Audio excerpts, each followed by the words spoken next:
Bonsoir à toutes et à tous. Petite vidéo pour les secondes dans le cadre de l'objet d'étude sur le théâtre.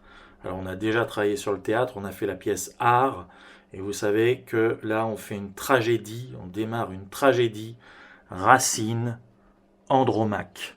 Voilà. Alors on est en 1667, c'est le classicisme, on a déjà travaillé dessus. Il y aura une autre vidéo sur le classicisme. Là, très rapidement, une petite présentation de cette pièce, d'accord, que vous pouvez trouver très facilement sur Internet. J'ai envoyé un mail à vos parents et à vous-même. J'ai eu quelques réponses. Andromaque, on est juste après la guerre de Troie, hein, dans la mythologie. La guerre de Troie a eu lieu, mais on va dire la mythologie grecque. Les Troyens ont perdu. Vous connaissez l'histoire du cheval de Troie.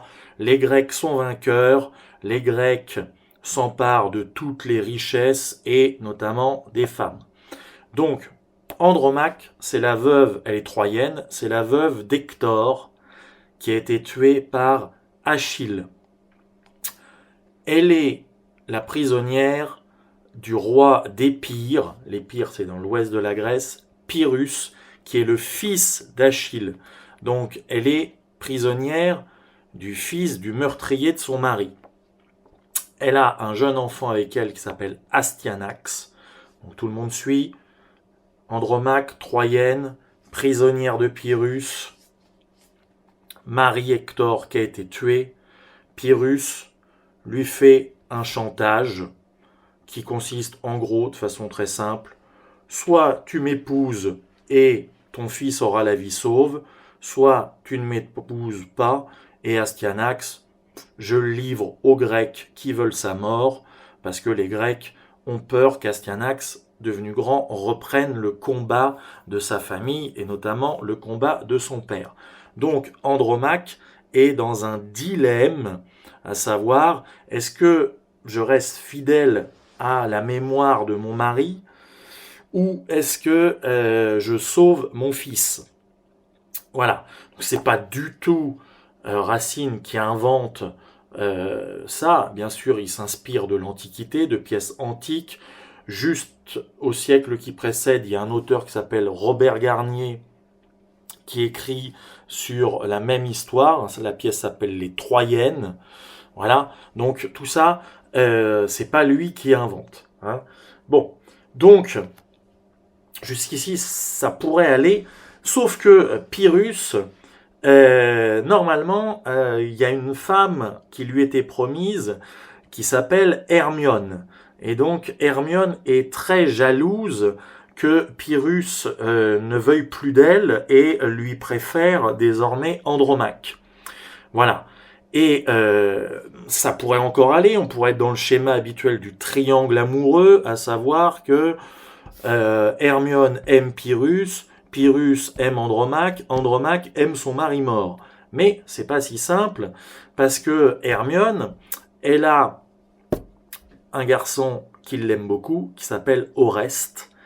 Et donc Oreste aime Hermione, Hermione aime Pyrrhus, Pyrrhus aime Andromaque, Andromaque aime Hector, Hector est mort.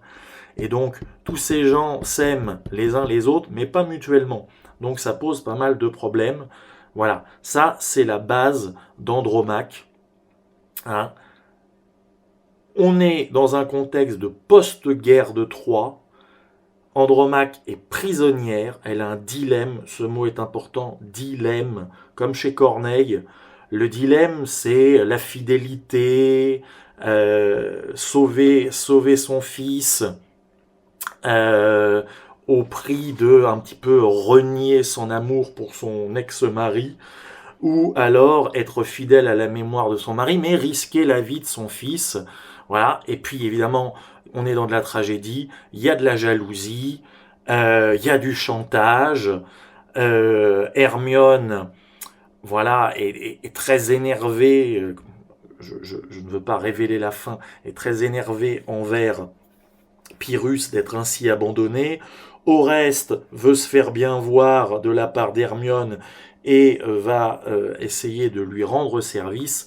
Donc vous allez voir, évidemment, il y a beaucoup de suspense et aller jusqu'à la fin, il risque d'y avoir pas mal de morts. Voilà, ça c'était pour une présentation d'ensemble, une petite vidéo de 5 minutes sur Andromaque, la Grèce, Racine, l'Antiquité, la mythologie, les amours, la violence. On est avec des rois, c'est bien de la tragédie. On se retrouve pour d'autres vidéos. Bonne soirée, et une fois de plus, vous avez vu, il n'y a pas de placement produit.